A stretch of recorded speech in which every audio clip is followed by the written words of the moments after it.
When your celebration of life is prepaid in advance, it becomes a gift from you to your family later, because no one should have to plan for a loss while they're experiencing one.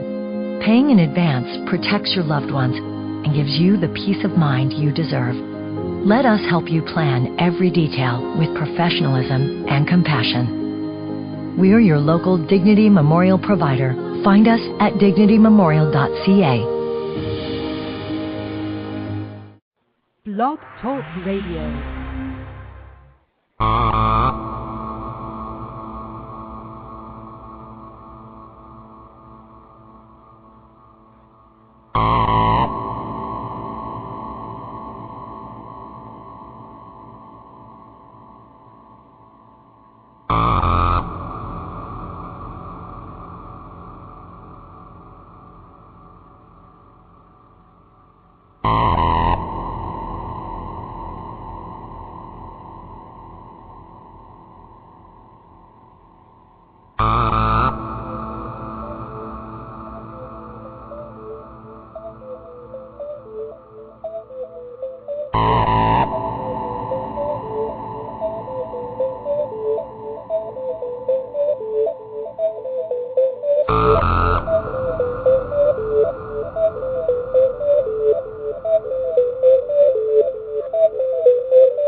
Hello everybody, good afternoon. I hope everyone's day is going well. Welcome to Paranormal Guys Inc. Radio, special episode number 4. Today we have an incredible guest lined up. She's an author and a first-hand witness of probably the biggest and most spoken about UFO case in recent history, possibly even human history, the Phoenix Lights. And looking forward to speaking to her. She'll be joining us shortly. But in the meantime, if there's a second here, I just want to invite everyone to take a look at the links I posted in the chat room. And for those listening over the internet, please visit my website, www.paranormalguysinc.weebly.com. If you're a group member in the Facebook group, all the links are available. And if you want to email me at paranormalguysinc@hotmail.com. If you have any questions, concerns, or if you're another fellow researcher and you would like to have a show on our show, definitely give me a call. And I'll set one up for you, and you can make that happen.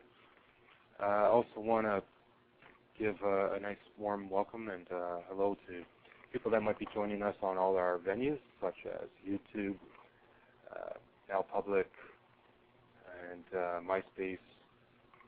And so far today here in Toronto, we're finally having a relatively warm day. It's been quite cold, so the global warming issue hasn't been too much of a deal that we had to put up with. We still have our garbage strike here too, as we spoke about our last show. And maybe it's a good thing that it's not hot, because, I mean, that would just be disgusting. But it's a little bit concerning, though, in regards to the H1N1. As you know, or if you don't know, many viruses need to be cold to spread faster and to become more powerful. So that's something that we're going to keep our eyes on for sure. And I wrote a couple articles. In fact, I put the exact link for the show. You can see that if you want in the chat room. And recommend the Now Public articles if you like, because it definitely help to get the articles noticed and out there. So I'd appreciate that. And if you get a chance, also, and if you have any videos or anything that you would like to post on the Facebook group, go ahead, definitely do it. I welcome anybody and everybody to drop by our Facebook group page.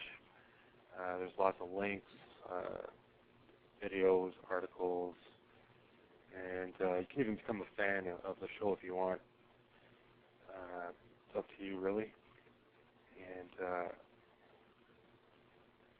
I don't see her number here yet.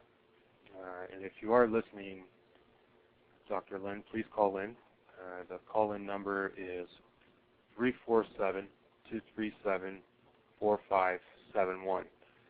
And I'll email you that number in case there's a problem. And if there is a problem, we'll still go on with the show. And we'll make do with what we have. But if I can, I would like to take a second to just, go through her bio here in 1 second. But first, I'm just going to do something over here. Okay. All right. I see that she's sending me something on Facebook, so there may be a slight issue here. So bear with me. We'll get the show going, I promise.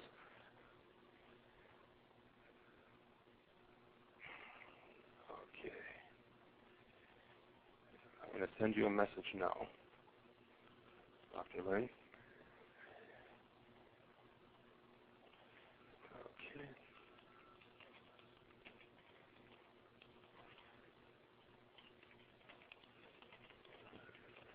So, everybody.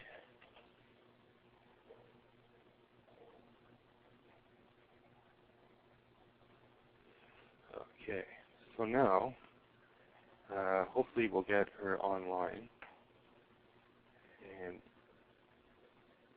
I'm sure it'll take care of itself. But in the meantime, I'm just going to read her bio here. Dr. Lynne, Dr. Kitei is an internationally acclaimed physician and health educator who recently pushed aside her successful medical career pursue the Phoenix Lights book and award-winning documentary project. She was leading the cutting-edge era of early disease detection and prevention as chief clinical consultant at the world-renowned Arizona Heart Institute's Imaging Prevention Wellness Center in Phoenix, Arizona, until coming forward after 7 years of anonymity as a key witness to the still unexplained mass sighting throughout Arizona on March 13, 1997. Before her medical training, Dr. Lynne appeared in over 30 features and starring roles in professional musical comedy, including Alice in Wonderland with Sherman Hemsley, Oklahoma starring Gordon McRae, Guys and Dolls starring Betty Bravo, and understudy for Barbara Eden in The Sound of Music. She also played the role of Florence, Arizona in Rising Arizona with Nicolas Cage, Holly Hunter, Frances McDermott, and John Goodman. Dr. Lynne has been called the woman pioneer of medical communications and TV guide. After creating and producing innovative TV news health reports for NBC in Philadelphia in 1976. Since that time, Dr. Lynne has dedicated almost 30 years to global public awareness, wellness, and health education. She has appeared on the resident health reporter for NBC affiliates in Philadelphia and Phoenix, and has been featured on USA Cable, Fox TV News, ABC, CNN, and CBS affiliates, National Geographic TV, the Travel Channel, NBC Japan, and MSNBC. Okay.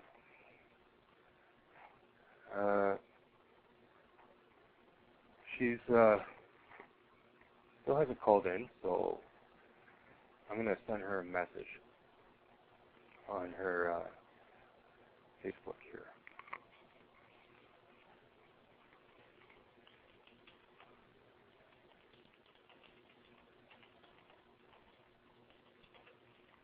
All right.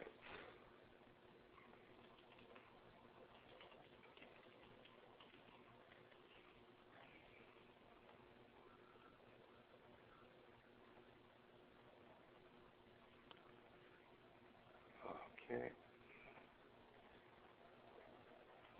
Now, if you're not familiar with the Phoenix Lights, you can definitely purchase or even see some amazing footage of it on YouTube. Basically, this craft was estimated between 1 and 2 miles wide, and it made absolutely no sound.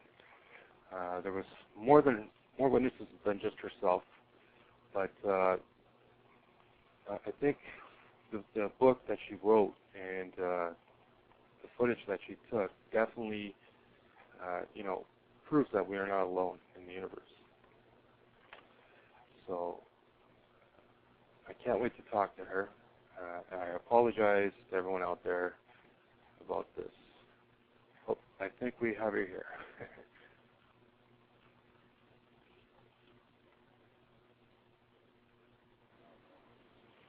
Hello, how are you?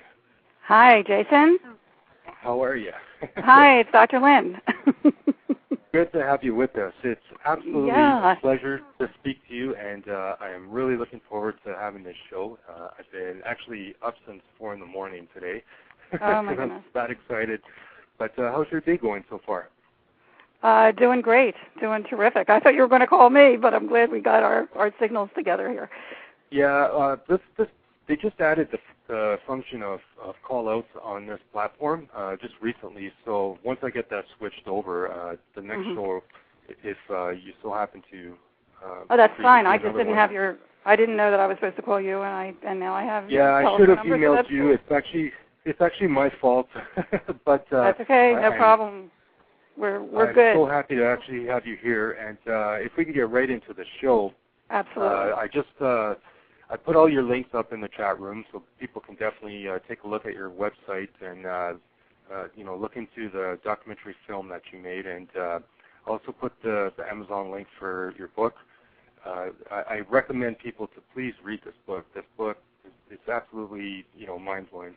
The things you went through, and it's almost as if it was like some sort of cloak and dagger kind of scenario, the way it goes off, and I don't want to give too much away in case people haven't read it, but I couldn't put it down, put it that way.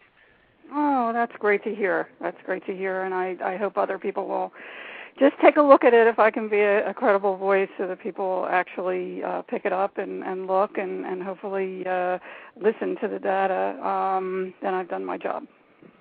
That's exactly right. And I just wanted to go back a little bit further and talk about your acting career. And was that to get you through medical school, or was that just personal interest? Actually, it was always a hobby since I was a kid. I started when I was 8 years old on a local television program in Philadelphia called Heart on Heart's Children's Hour, if anybody out there remembers that. And this is way back in 1956, okay, which gives away my age. But my brother, who is now a psychiatrist in Delaware, and myself, were called the Dancing Dumans, and we actually did a number of professional musical theater productions as well.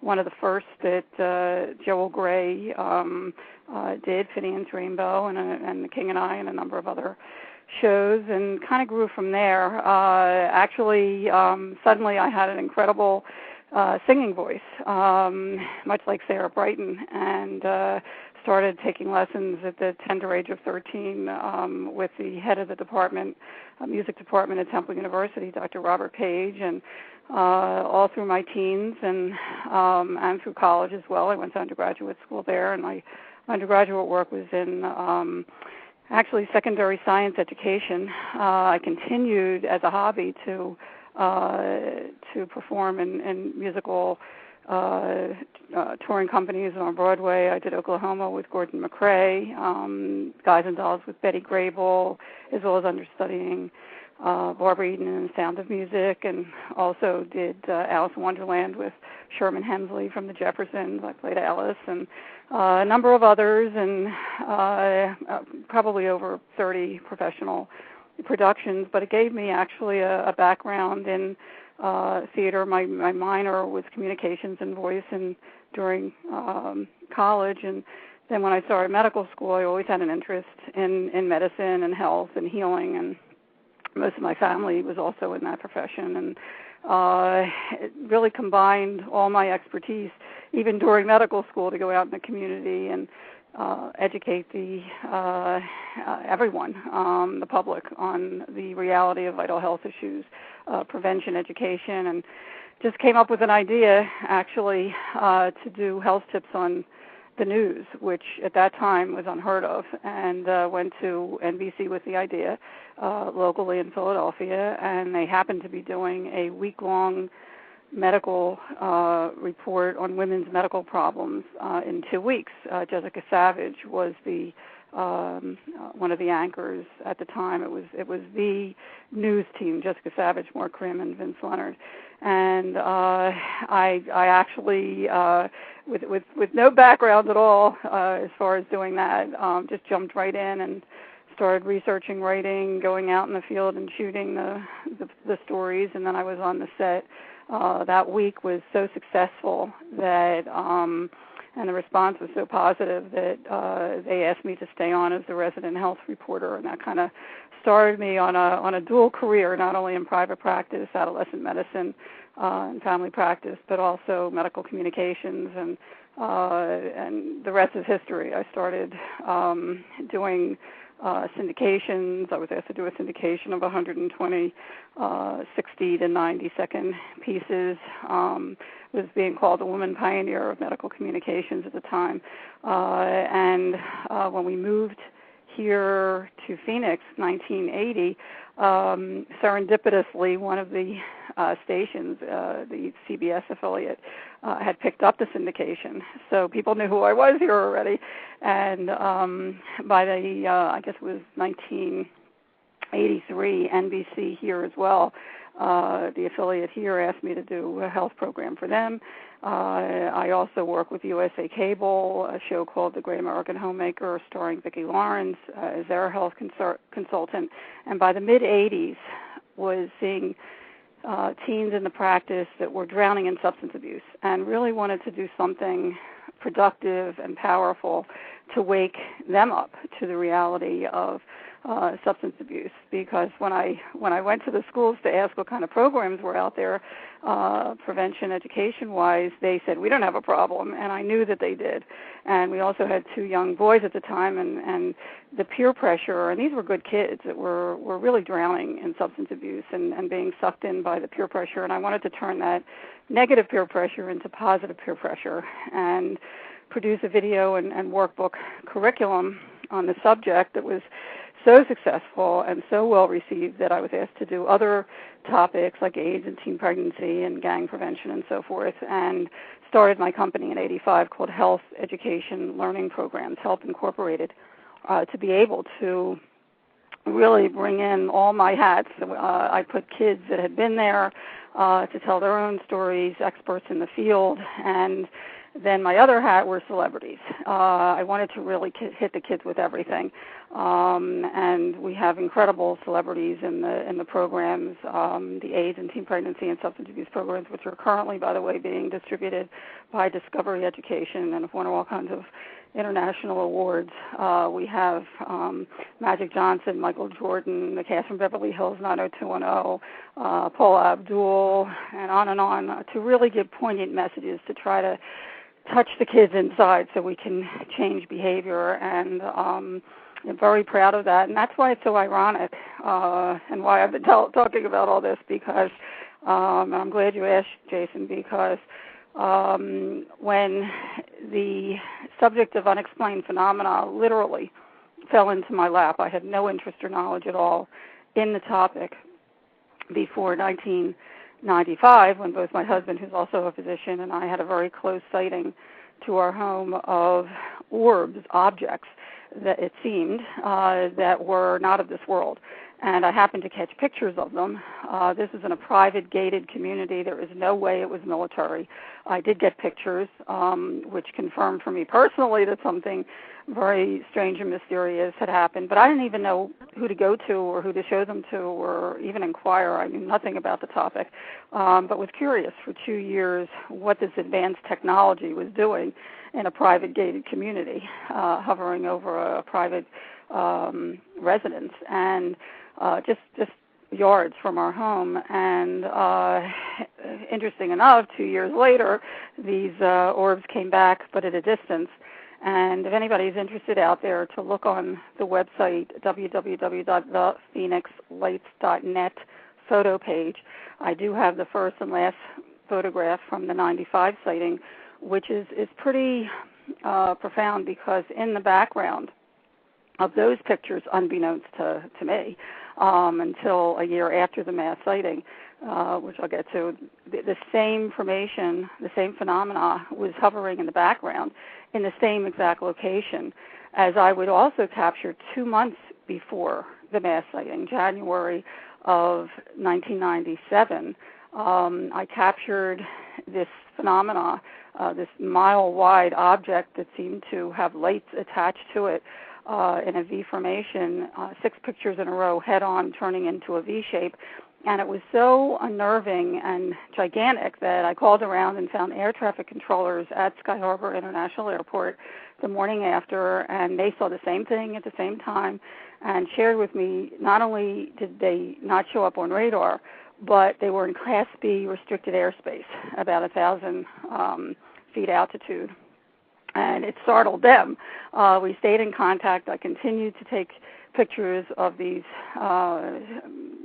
strange phenomena, unexplained phenomena, up into and including the night of March 13th, 1997, when, unbeknownst to me as well, thousands of people were outside looking up at the sky at the Hale-Bopp comet, when they also witnessed a 1 to 2 mile wide formation of these orbs, again, that seemed to be attached to something.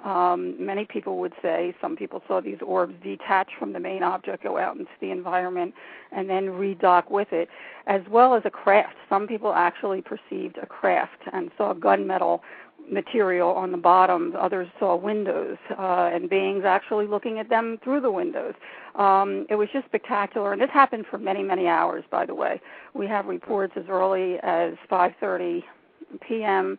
To 2 a.m. the following morning of these phenomena, and actually even have reports in New Mexico as well as Nevada before and after as well, which we can get into if we have time. Well, yes. I just want to ask you, what was your first thought, the very first time you've ever encountered the orbs prior to the Phoenix Lights, like the initial sighting? How did you feel, and were you like, oh my God, is it the end of the world? Like, What were you experiencing? No, actually it was very mesmerizing, awesome, not scary at all. The orbs themselves, and they were in a pyramid formation. One was on top and two closely aligned when we had our close sighting in 95, about 50, 75 feet above a private residence, desert area. And I immediately looked underneath to see if somebody was creating this, and there was nothing. There was just blackness and these three orbs, and they were so mesmerizing and soothing. The light within each orb, and they seemed like an object. The light did not extend outside the edge. That's why I called them an orb. And the light itself was a uniform amber color. They were oval-shaped on their side, and they were very closely aligned, and it was just an extraordinary sight. I mean, you just never saw anything like this, and I never did, or even knew that this technology existed, and I immediately went to run for my 35-millimeter camera because my video camera was downstairs. I didn't want to miss anything, and I really tried to take everything in mentally, the size, the shape, the color. They were about 3 to 6 feet each, and I noticed also that every other light out there glared. These did not glare at all. And as I went to run for my camera, my husband called me back. He said, "Get over here quick." And I must say, one wall of our bedroom is a window, and we're pretty high on the mountain, so we have a panoramic view of the city skyline that we enjoy, and we know what's out there. We're very familiar with planes and helicopters and street lights and car lights and so forth, and these were totally different, and they were close. And as I run for my camera, my husband calls me back. He says, "Get over here quick. One of them is disappearing." And as we watched the top orb, without budging, and I have to say, the only movies that we ever saw, and we had 2 young boys, were Close Encounters and E.T., and we did watch Star Trek. So I knew I was familiar with the Romulan cloaking device. It like kind of wavers before it closed. Well, I really took note of this top orb as it was slowly fading. It didn't budge. It didn't waver. It didn't go off. It was just fading ever so slowly in place, as if it went to disappear to another dimension. That's the only thing that I can even conceive. We don't have a reference for it, but it seemed that it was still there, even though we couldn't see it anymore. And I immediately got onto the balcony, noticed an eerie silence. It was really bizarre, as if time had stopped. And here the 2 lower orbs are there, and I'm staring at them intently, feeling, and I did not share this with anyone until way after the mass sighting, but the feeling was that something was staring back at me, and going through my mind at the time was, who are you? What are you? Do you know that I'm here? I'd love to meet you. That was what was going through my mind. And the next thing I remember, the left bottom orb started to dissipate, and I quickly took a picture of that. That picture was the only one that turned out at the time, but it was an incredible picture of confirmation for me that something had happened. Here I caught the left bottom orb, and you can see it on the website photo page on the phoenixlights.net. The left orb was half disappeared, and the right orb was still there, confirming that something unusual had happened, and it is what it is. The data speaks for itself. It wasn't until a year after the mass sighting, when I went back to the negatives, that I found the first picture and also noticed that the same formation was in the same location in the background. We didn't notice them because we were so focused on the close orbs, as I would also observe and photograph 2 months before the mass sighting and during the mass sighting of March 1997, March 13th. Well, do you have any theories of what the orbs may be in your own personal... Now you're really jumping fast forward. Actually, after the mass sighting, and I didn't know. I mean, there were a lot of things that happened. I do not believe in coincidence anymore. There were just too many things that happened after the mass sighting, certainly, if not before, but certainly I noticed after the mass sighting. I mean, I happened to walk into the field investigator from MUFON, who I had been set up with the week before. We actually had an appointment for Tuesday, because it was getting ridiculous. I was going out every night and photographing these orbs, which I had no idea what they were. and finally showed the video, although the video doesn't do it justice. Anybody that looks at the video, in the video they're much smaller, they're white, they flicker. In real life they're huge balls of spinning energy. When you look through a telescope or high-powered binoculars, and time again, and there's actually footage of them that we have as well, they're balls that are just very, very unusual. And at any rate, when I learned, I mean, the week actually, I started showing the video to my friends, and even though the video doesn't do it justice, the formations themselves were really compelling. And this is how close I was, Jason. I mean, I knew nothing about this topic or anybody that did, and I started showing them to my friends, and finally a friend of a friend had a neighbor who had a friend who knew the past president of MUFON, Mutual UFO Network, which I hadn't heard of at the time. I had no idea what that was. And I called him up, and he hooked me up with his field investigator for the following Tuesday. And he called and said that he could not make it on Tuesday, that the then state director of MUFON, Tom Taylor's mom had passed, and the funeral was that day. Could we postpone it? And the only window of opportunity I had for like 2-3 weeks was Friday morning, the 14th. And we set it up for then. I walk in to his home with video in hand from the night before, one of the 5 signature videos of that night, of the 3 points of light like a giant V over the city. And he immediately hits me with, "Did you see the mass sighting last night?" And I said, well, I saw something similar to what I shared, I saw and photographed 2 months ago. But I had no idea that other people had seen this too. And here he tells me that people throughout the state had seen this 1 to 2 mile wide craft or formation of lights in a V formation, and very low altitude, about 30 miles an hour. Some people did see take off at a tremendous speed, totally silent. And I was blown away. I mean, this is the first that I heard of that. And I said, whoa, in about a half an hour he shares with me that an NBC reporter was coming to interview him. I said, I'm out of here. I said, I worked with NBC in the early 80s. I don't know what this is. I mean, it could be a hoax. It could be military, whatever. And I just don't want to get involved with the media. It's not about me. It's about the data. Why don't you take a copy of the footage, share it with whoever would like to see it. It actually was kind of exciting to be able to share with people what we saw. And I left, and then all hell broke loose. I mean, it was just unbelievable media attention. The week after I learned, actually, there was another report showing my footage and interviewing an investigator that was right here in Tempe, Jim Delatoso, who not only had a Village Labs, which was a computer business, but also was analyzing pictures and footage from all over the world for like 20 years on UFOs. And here he was showing from his vast database of hundreds of pictures and video, triangle formations of lights in all over the world, from all over the world. That was the first I heard of it, that this was happening worldwide. I knew nothing about this, and that really set me on a journey to try to find a logical source and meaning for what I had witnessed and photographed. I consider myself a healthy skeptic. One must be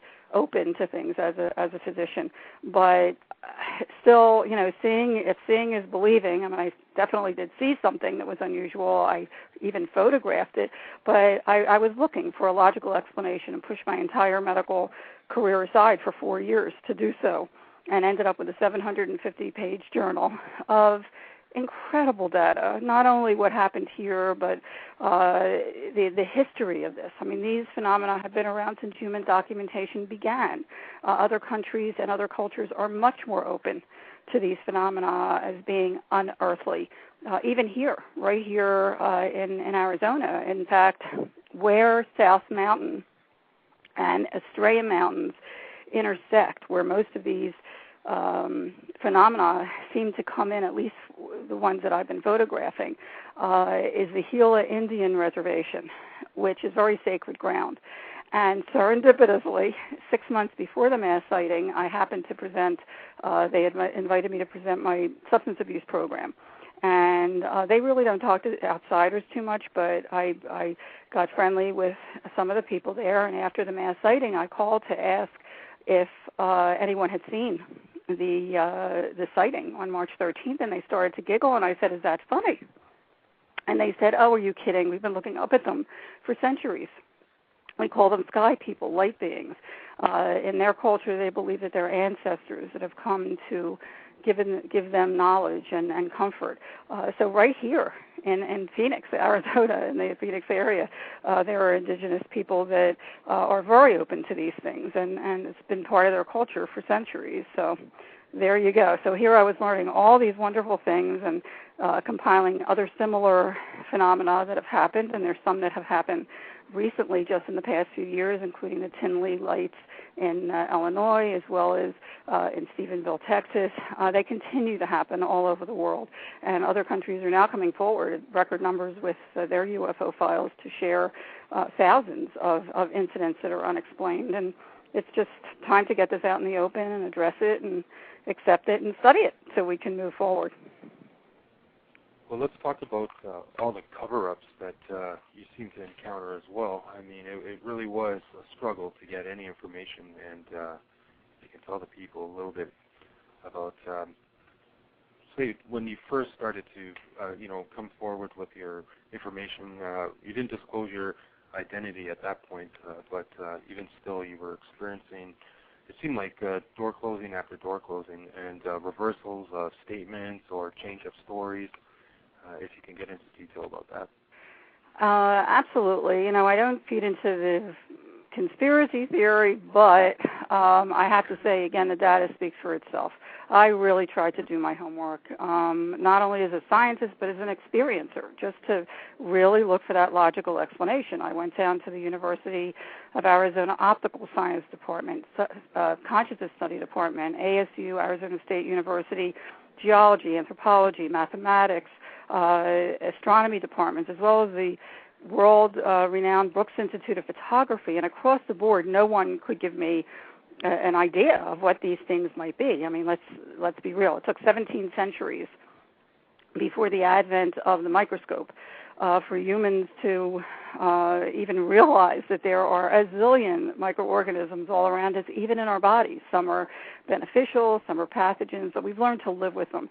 As well as just in the last few decades, we've learned that there's electromagnetic energies around every living cell. Well, just because we can't see these tiny living organisms, these really real living entities, or electromagnetic energies or gamma rays or radio waves, it doesn't mean they're not real. We may just be looking on an AM dial for an FM frequency, and just because we don't have the technology to definitively define what these things are, it doesn't mean they're not real. That's what we need to do now, is get this out in the open so we can move forward and find that technology to definitively define what these things are and learn who's driving these things. And that's what I tried to do endlessly. I mean, I really tried meticulously. I called every military base here. They were more interested in seeing my photographic evidence and giving any kind of explanation for it. In fact, some of them giggled and made jokes out of it and were just as curious as we were. And then about 5 months after the mass sighting, a USA Today article came out, and mind you, there was no investigation or explanation. I mean, people would go to our governmental officials and ask, why isn't there an investigation? And they would laugh, oh, something happened March 13th? Like, just totally blew it off. It was very strange and disconcerting for the thousands of people. We're estimating way over 10,000 people saw this throughout the state. And when the USA Today article came out June 18th, 97, it really opened our sighting up to international scrutiny. We were deluged by media from all over the world. And once they talked to the witnesses, their descriptions were so detailed and so heartfelt that they, too, were asking, why isn't there an investigation? Why isn't there an explanation? And, it seems that it was really, there was so much pressure to come out with something. About a month later, I get a call from the head of PR from the Air National Guard saying, Dr. Lynne, I think we know what those lights were back in March. And I was excited. I thought, oh, great, finally, an explanation. And she says, would you believe that in 5 months nobody ever looked at the log for visiting Air National Guard, and the Maryland Air National Guard was in town sending off flares, so in a Project Snowbird, and that might be what some people saw. And immediately, because I had not told them what I had photographed, but I said, you know, when was the Maryland Air National Guard in town? And she said March 1st to the 15th. So I said, so they weren't here in January? She said, no. I said, well, I have pictures of the exact same phenomena in the exact same location that was confirmed the next morning by air traffic controllers as being in Class B airspace. And she says, you didn't tell me that. You never told me that. And I said, and besides that, because I had educated myself, because I was looking for any explanation on what flares look like, and I said, besides the fact flares drift and drop, they can't keep a formation. They're used to illuminate, and none of these, there isn't one report of anyone describing illumination from these objects or lights. I said, and you're telling me that flares that can't keep a formation at all for more than a few minutes actually traverse an entire state for many hours in a V formation? And she said, oh, I have a call coming in. I'll get back to you. And I'm still waiting. Wow. Yeah. Well, so that was my first, really my first real learning experience that I certainly wasn't going to get much from the military. And even if they did know something, they certainly weren't going to share it with me. And it wasn't until a councilwoman, Frances Emma Barwood, who was getting hundreds of calls from her own constituents, asked innocently that May, why we weren't looking into it. She got blasted, and that's the other thing. I stayed anonymous, Jason, for 7 years, and I was so glad that I did, because anybody that did come forward got nailed to the wall. I mean, jokes were made in the newspaper about her.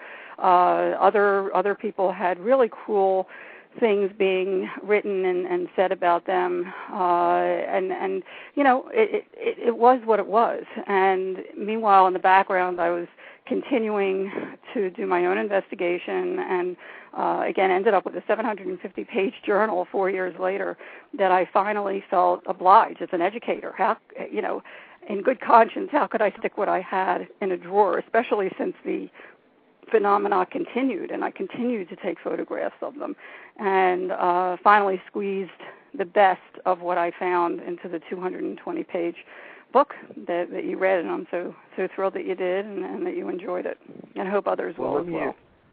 Let me run a couple of theories that, they may be totally way off, but in this field, as you know, anything is possible. So do you think possibly there's a connection between the Phoenix Lights and Roswell? Because it is exactly 50 years, not to the exact pretty close. month, but pretty close. Pretty close. I'm almost wondering if it was some sort of possible, almost intergalactic tour guide type deal, or even like an exchange, an cultural exchange of some sort. Well, you know, when you look at the data, actually in 1897, about 100 years before, about 6 years before the Wright brothers actually invented the plane, our first flying machine, there were people all through Kansas and then throughout the United States who were seeing a massive craft. So when you look back in history, I mean, this has been happening for centuries. Actually, since human documentation started, there's even drawings in primitive caves in Peru and so forth that depict UFOs as we know them today. How did they get that idea unless they actually saw them? So this has been around for a long time. So I don't know if it's one or many. I mean, as Jim Delatoso so aptly says in the documentary, which is another thing that grew out from this. Once the book was done, in 2004, and I had gone back to work, actually, at the Arizona Heart Institute as the chief clinical consultant of the Wellness and Imaging Center there. A wonderful job that I really enjoyed, and while I was there, I was paring down the book, and once I came forward, I was just floored at how many people have had experiences, are so curious about this topic, and I was approached by filmmakers to do a documentary, and of course, coming from my background of producing video and workbook curriculums for 30 years, over 30 years now, I certainly wanted to, but I was working 7 to 7 at the Heart Institute, doing radio programs like this into the night, and then doing Barnes & Noble and Borders tours, book tours on the weekends. I just did not have a second to spare. I mean, it was just unbelievable. I was getting a couple hours sleep a night, and then I was invited to a school where there were a middle school by parents who had seen me at Barnes & Noble, and there were over 200 students and teachers and parents. You could hear a pin drop. This was the last period of the day. The teachers were amazed, and they wouldn't stop clapping. I shared with them a 15-minute video of how the story unfolded through the media. They thirst for this knowledge, and it really hit me that there is a chunk of history missing from our history books. And as an educator, again, I really felt obliged and privileged that I could use my expertise to produce a documentary. And once we got into it, and I didn't know if other people would want to be in it. I stayed anonymous for 7 years. And here, new witnesses had contacted me, and certainly the professors I had worked with and so forth, and the experts, would they come forward? And everyone but one did, and he finally came on board too. A little later, when he realized that we really, this is just a very heartfelt and dedicated project to get the information out to the public. I've been doing the same for 30 years for the reality of vital health issues, but now it's time to get this topic out there. And Jim Delatoso said one thing that was very, very poignant in the documentary, which, by the way, has won over a dozen International Film Festival awards. It's now on iTunes. It's going to be showing on Dish Network in the fall, and then Comcast as well. So it's really getting out there, and people are really embracing it, which is such a thrill. But he said if there's one species of beings visiting us, there are many. And you asked me earlier what I think these are. You know what, Jason? I've never said what they are. I don't know what they are. I just know that they are. And that it's time that we really get this out in the open and be able to talk about this. And it's very healing to be able to share your own story. I get thousands. I have thousands and thousands of communications from people from all over the world that never told anyone their story. Most things can be explained, but there's a small percentage of things, maybe 5, maybe 10%, that cannot. And if it gives, it really is very cathartic to be able to share whatever was real to you. And certainly if you can take pictures of it, and 35 millimeter is the best to be analyzed, that's even better. I couldn't be talking to you now, Jason, if I hadn't taken photographs. There are many stories in the big city, and it's easy to blow them off, but it's a lot harder to blow off pictures that cannot be explained or denied. I would love to have somebody explain to me what they are. And as far as who may be visiting us, it may be interdimensional. Of course, my take is whatever this is interdimensional, because I saw it up close and personal, and that's certainly what it seemed. Interstellar, could be spirit world, because that's something else we can get into, or even time travelers, because as I was interviewing witnesses, there were a few of them that had shared with me that they had had childhood near-death experiences that were reawakened by the mass sighting. And I found that really curious because I did too. And I thought, geez, could there possibly be a connection between all unexplained phenomena, be they near-death experience, out-of-body experience, unexplained aerial phenomena, that have a mystical light associated with the experience?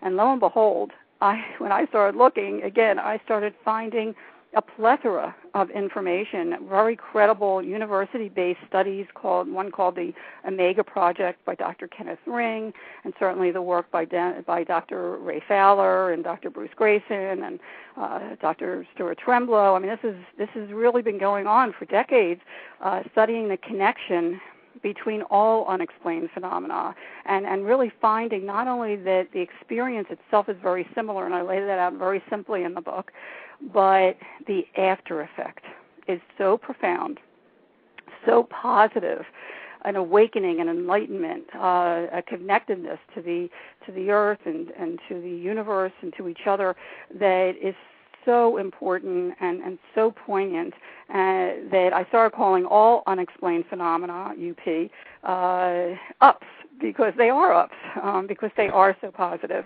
And hopefully, instead of UFO, which is used with a skeptical eye, I always hope that up and up, which a lot of people email me that they had an up experience, will take off because it is so positive. And you mentioned right at the top, was it scary? Each person, and that was another statement that Dr. Ruth Hover, who is a PhD psychologist who has a group here for 20 years or so in Fountain Hills of experiencers, mentioned in a documentary. And again, this was such a poignant statement. That when somebody shares their experience with you, it tells more about them than the experience itself. Because if you're a fearful person, you're going to be scared, that's the way your perception is going to be. You're going to be fearful and scared and so forth. And if you're a kind of a annoyed type personality, you're going to be annoyed. How dare they do this to me? And if you're an open type of person, it's going to be more of a benevolent contact type of experience. So that's something to keep in mind when somebody tells you about their experience. It's their perception of it and how they react to it sometimes that is even more meaningful than what they describe as the experience itself. So that's another aspect of this whole picture that's very interesting and something that you just can't blow off. I mean, it's happening worldwide. There are so many people being affected very, very profoundly by these up experiences on a daily basis worldwide, and it seems just like I hope that the book and the documentary touch one person at a time. That's what it seems that whoever is visiting us now is trying to do, not only to wake us up to their presence, certainly worldwide, but also trying to wake us up to who we really are as human beings. And that encompasses not only the positive potential we have, and we are capable of so much more than we're being told, but that we're spiritual beings, and to tap into that and really connect with that. And you can live a very pleasant life once you do, because it really changes your perspective once you know you're not alone. Well, you're almost reading my mind because you've answered all the questions I wanted to ask you without me even asking. This is just absolutely amazing. But if I wanted to just touch more on, I know you said that you're a healthy skeptic, but how about your husband and your children? What's their whole view on what has happened? Are they believers, non-believers? And what's the reaction in the medical community when you tell fellow doctors and nurses and staff about this? Do they embrace it, or is it? Well, it was very interesting, and it's a great question that you asked, Jason, because I really was very nervous. I mean, I did not want to come forward. If I could have stayed anonymous and just let my pictures and data speak for itself, this is not about me. But again, if I could be a credible voice so people would actually look at the data and hopefully listen to what's being said, then I've done my job. And I really think that it's been a wonderful, incredible, wondrous journey and a fabulous job for me personally, because it's been so rewarding to know that people have embraced it and appreciate the work that's gone into it. But I was nervous before I came forward. I had a wonderful job at the Arizona Heart Institute.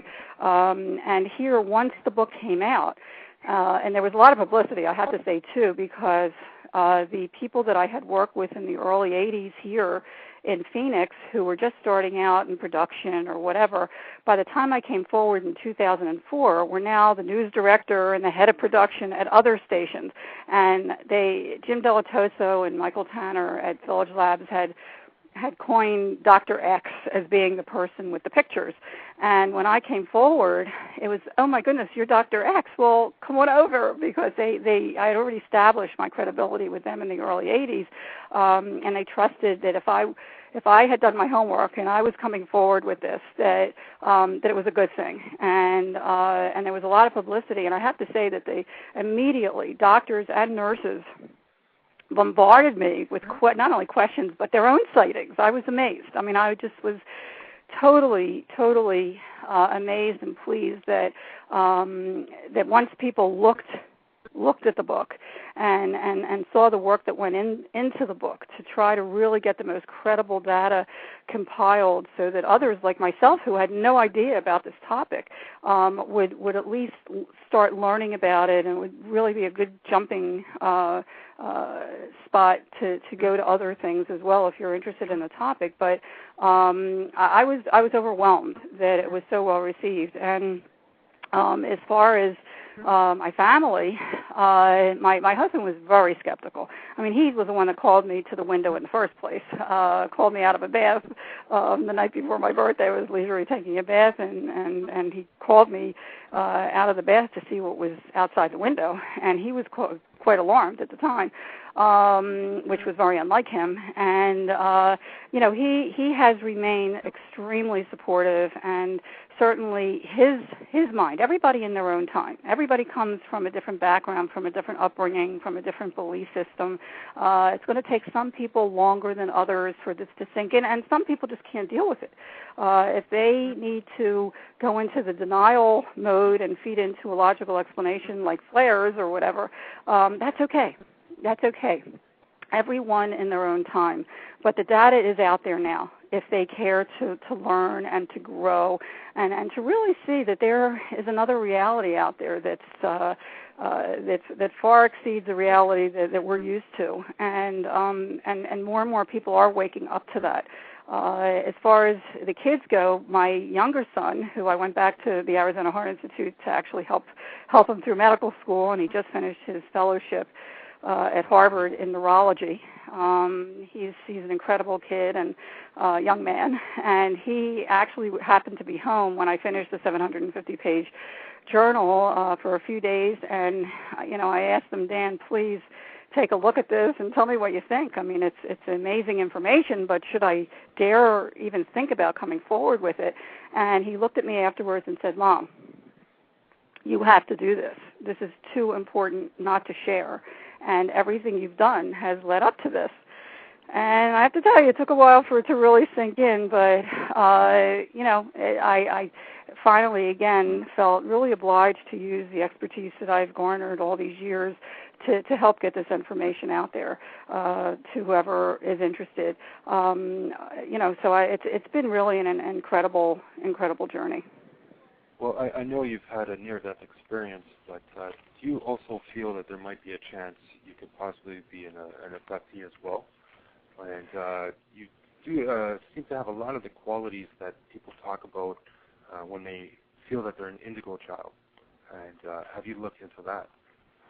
Actually, as far as contact goes, I mean, since my near-death experience, and again, I never shared that with so I didn't even know it was a near-death experience. I knew that I had a really profound, life-altering experience when I was a child. When I was 8 years old in a dentist's office, they used anesthesia, and I don't know if it was ether or nitrous at the time. It was 1956.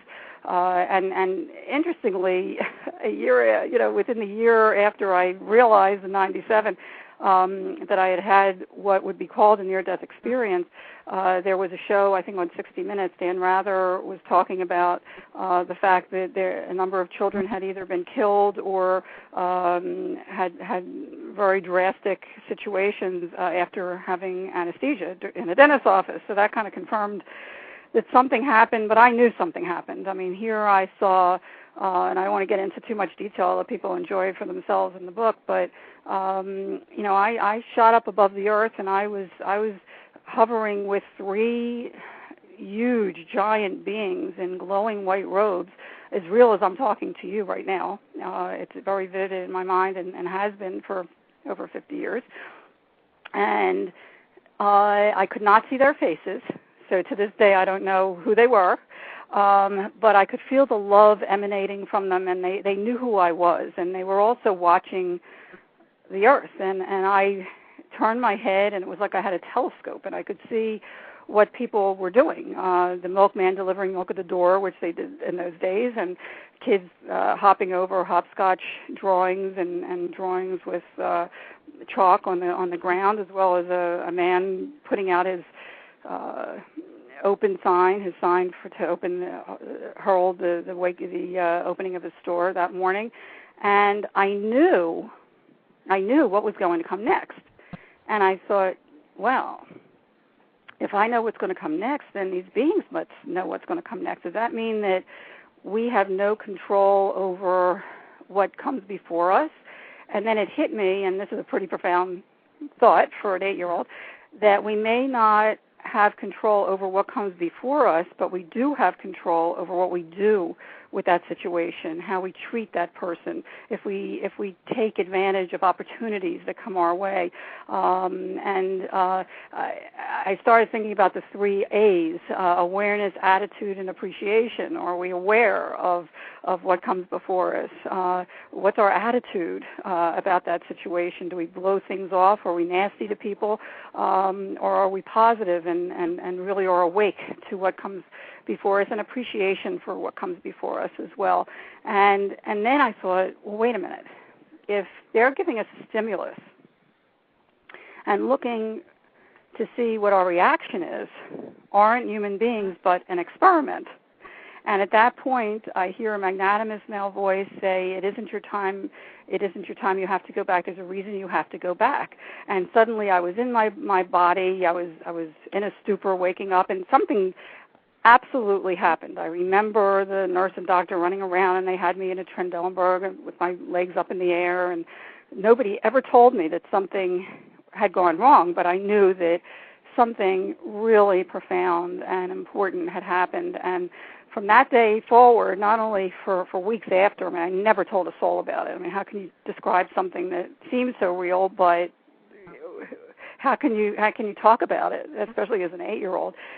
But I would go to a park near our house and look up constantly to see if I could see the 3 beings again, which I never did. But I always felt that they were with me. I have felt that I have had guidance and trusted in that guidance, and there are so many examples of why that trust has led to a positive thing in my life that, it is what it is again. And when I did see the 3 orbs outside our window, I don't know, Jason, if there's a connection to that, but certainly they woke me up to that near-death experience that had happened over 40 years before. And, I just don't know. I don't know that, and I'm not going to speculate about that. Certainly it is curious, but things do happen in 3s, it seems. And again, here's one example of trusting in the guidance. When I had a month before I was starting medical school. This is just one of hundreds and hundreds of examples. And here I get a call as I'm touring as the understudy with Barbara Eden in Sound of Music, and I also had a role. And it was from Leon Uris, who had written the book Exodus. I don't know if you ever heard of it, but maybe some of the listeners did, and which was a very successful blockbuster book and movie. And here he was producing a musical and wanted me to come to New York to audition for the part of Karen, the ingenue, which was the thrill of a lifetime for anyone that's in musical theater, certainly. And but it was a month before I was starting medical school. Well, here I'm in the running with another gal, and really had to do major soul searching, and that's what I do. And I describe that in the book. I give recommendations on how you can connect with these other intelligences if you choose to. And I went into meditation and did some major soul searching and asking for a sign and got the message. I don't hear voices, but I get inspired or get a feeling. And the feeling was that I needed to go to medical school and finish my education, and that one day I would understand why. And I walked away from that, which, by the way, in the early 70s, I started medical school in 1970. There were only a handful of gals in the class of 120 people. So if I had not chosen to go to medical school, I don't think any other medical school would have ever accepted me if they knew that I had walked away from that to do a Broadway show. As it turned out, the show went on the road, opened in Broadway, and closed within a month. I would have been dead meat. So it was a very good choice that I made, and I have believed that everything happens for a reason, and I'm very aware of what things come before me and people that come into my life, and try to be as perceptive as I can, and really take advantage of the situations and so forth in a positive way. And it's always led me to a positive situation. So, to answer your question. Well, let me ask you, how is your life now? Is it coming in full circle? Is things slowing down? Do you feel like since your sightings that your internal clock has sped up? Do you have hard time sleeping? Do you feel, because you speak about the sense of urgency and, to help better the world, do you feel that your mission is not accomplished? Well, I really do. For a long time, when I was getting the book together, or actually the journal together, I really felt a sense of urgency that I needed to do what I was doing. When I started the documentary, again, I really felt a very, very strong sense of urgency that needed to be done. And now I'm actually working on a curriculum for the classroom. That is my dearest love and passion, are young people. And there is nothing, as I mentioned earlier, there is nothing in the classroom on this topic. And I'm working with some incredible people, getting a team together to really get a comprehensive curriculum in the classroom addressing this topic, crop circles with the geometric formations, and certainly addressing math that way, with history, the timeline, and what's happened. As far as civics, there's so many things that are current that are happening. Even our governor, who mocked the sighting, the mass sighting in '97, came forward a year and a half ago to say that he actually saw it, and that it was definitely not military, that it was something not of this world.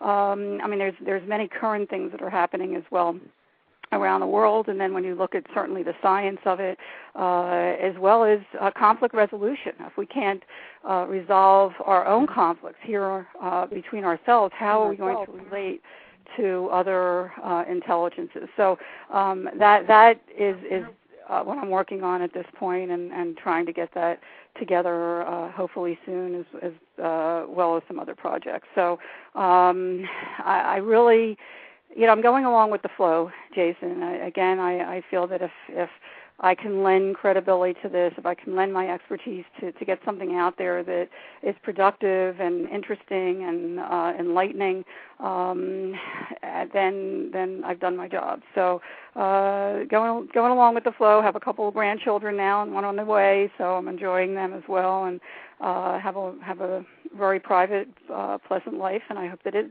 remains so. And trying to just do good for this and what happened here in March of '97. Well, I wanted to just touch on closing, because it's been an extremely, this show has just blown my mind. Just speaking to you, it's just unbelievably amazing. But you just recently had the 12th year anniversary on March 15th. March 13th. How was that?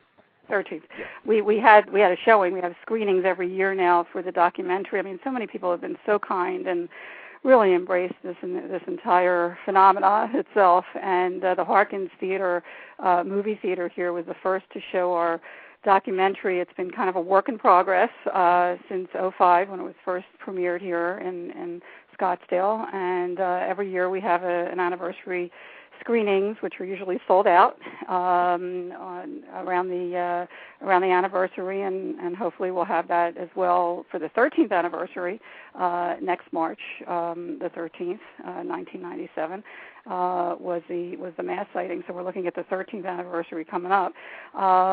It's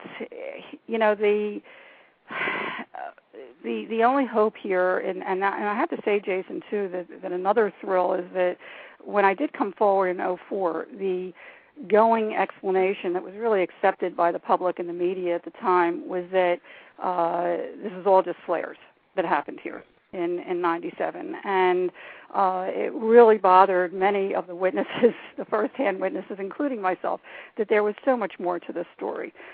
So it really, really needed to be told, and so much has happened since. I mean, this has come full circle. I mean, the Phoenix Lights now, and it's not just myself, I mean, there's many people that have contributed to this happening, has now become, one of the most important. In fact, Dateline NBC, if you go on the website, thephoenixlights.net, you'll see the report on Dateline NBC was picked as the #1 UFO sighting because it really is. People compare their sightings worldwide now to the Phoenix Lights, and it was the first sighting that was really noted on the internet, and we had chat rooms on the internet about it, and it's really grown and snowballed since then. So if people just look at the data and become aware and start looking up, I say keep looking up, because not only is it a very positive thing, like unexplained phenomena being an up, but when people really open their hearts and minds to this, Jason, they start experiencing and seeing things. It just comes with really being open to this. Not all the time, and it won't happen when you want it, but it's amazing how many people have not only moved here to see the Phoenix Lights and have seen unusual things and photographed them, but even worldwide, people are starting to look up and to really take note of unusual things in our skies. And again, most things can be explained, but there are some that can't, and certainly if you can capture them on 35 millimeter, it's all the better to be analyzed. But at least they're looking, and at least they're one step closer to being open to the possibility that not only are there things in our skies, but there are things that may be all around us. And, even quantum physics and quantum mechanics is starting to catch up. I mean, we're really in our infancy in our understanding of the realities that might be out there along with ours, that we're in one time and space right here at this moment. But there may be many other times and spaces out there and the next jump is to think, well, if there's other times and spaces out there, other dimensions, why is it such a far stretch to think that there might be other intelligences in those other dimensions, in those other times and spaces? So, that's another thing to ponder and to think about, and that we get glimpses of them when we're open to them or invited. That's right. And I know that there's a lot of shaman practices, and I'm not promoting narcotic use, but in a medical sense, there are some hallucinogens that sort of enhance that ability that you described in your book of, being able to go to any time period, back or forth. Have you researched any of those? Sure. I mean, from all indications, we all have that capability, some more than others. And, even, again, I describe some things in the book that might enhance somebody's capability to do that themselves naturally. And, it's a choice. But once you start opening up and really, looking into this and delving into the meditation practices and so forth, you have more of a possibility of really connecting not only with these other dimensions, but possibly other intelligences as well. Well, on a final question, I wanted to ask you and get your opinion on this, because you seem like a very... Do you think God... I seem like a what? Yeah, I lost that. Do you think God had Hello? Yes.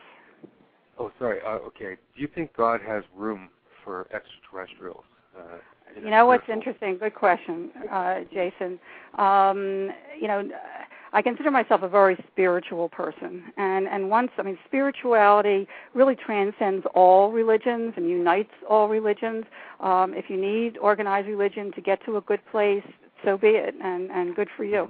But spirituality and really gets you to understand that there's so much more that we're capable of as spirit beings. And as far as the Vatican, supposedly the Vatican has the biggest volumes of UFO reports than anywhere.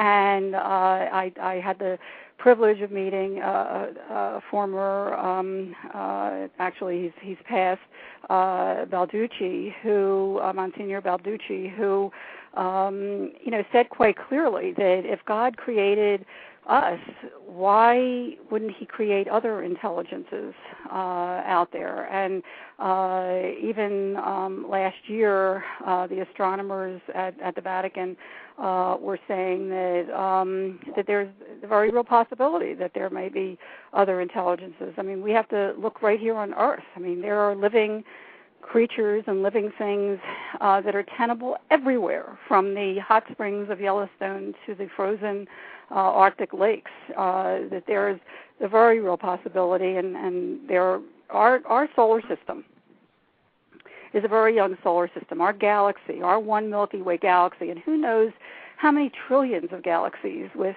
stars and planets and so forth are out there. Our one Milky Way galaxy is about 14 billion years old. Some scientists think maybe a little even older than that. Our solar system is very young. It's only 4 to 6 billion years old. There are scientists postulating now that there may be intelligent beings, sentient beings out there, billions of years ahead of us. I'll leave you with that thought, because that is really a profound thought. And just to think how advanced they might be, and now that they're trying, for whatever reason, to communicate with us, and maybe we're evolving enough that they think that we're ready for it. I don't know, but hopefully we are. And, hopefully there's more good stuff to come. Well, I really can't thank you enough for being on the show today. It's been such a joy to actually speak to you, and an honor, and I would love to have a second show with you and find out what's happening with your curriculum, because, as you said, it's very important to educate the young, and they need to know about this event, so it's not swept under the rug, and it's given its proper credibility and respect. So I want to thank you for being on the show, and I hope you have yourself a great day. Well, thank you too, and it's been an honor, and I hope people will just take a look at the website, thephoenixlights.net, as well as the book and documentary. And if anybody wants to email me their stories or just to share, I love hearing from people. So it's all good, and it's really important that we start to talk about this. It's very cathartic and very healing, and as a physician, I certainly can appreciate that end of it. And I think that's going to happen more and more as more of us see things and learn about this. And I appreciate you sharing it with your listeners, because it's one step closer to that. I agree completely. And for your email, it's drlynne@msn.com. And, correct, but they can contact me right through the website. That's right. And everybody, again, I highly recommend the book. It is such a pleasant read. Pick it up. It'll open your mind. And take a look at the 10 steps that she suggests. I've already started to use them in my own life, and already I see the effects of positiveness. So, again, thank you very much, and you have yourself a great day. Oh, you too. Thanks so much, Jason, and look forward to talking to you soon. Thank you. Bye-bye. Have a great day. Bye-bye. You too. Bye-bye. Okay, everybody, I want to say thank you so much for joining the show today. If you did miss the live program, you can always catch the replay on my website. I mentioned it before. Again, it's www.paranormalguysinc.weebly.com. And Dr. Lynne Kitei's webpage is thephoenixlights.net. Definitely take a chance and step out of the box and pay a visit, and you'll definitely enjoy it.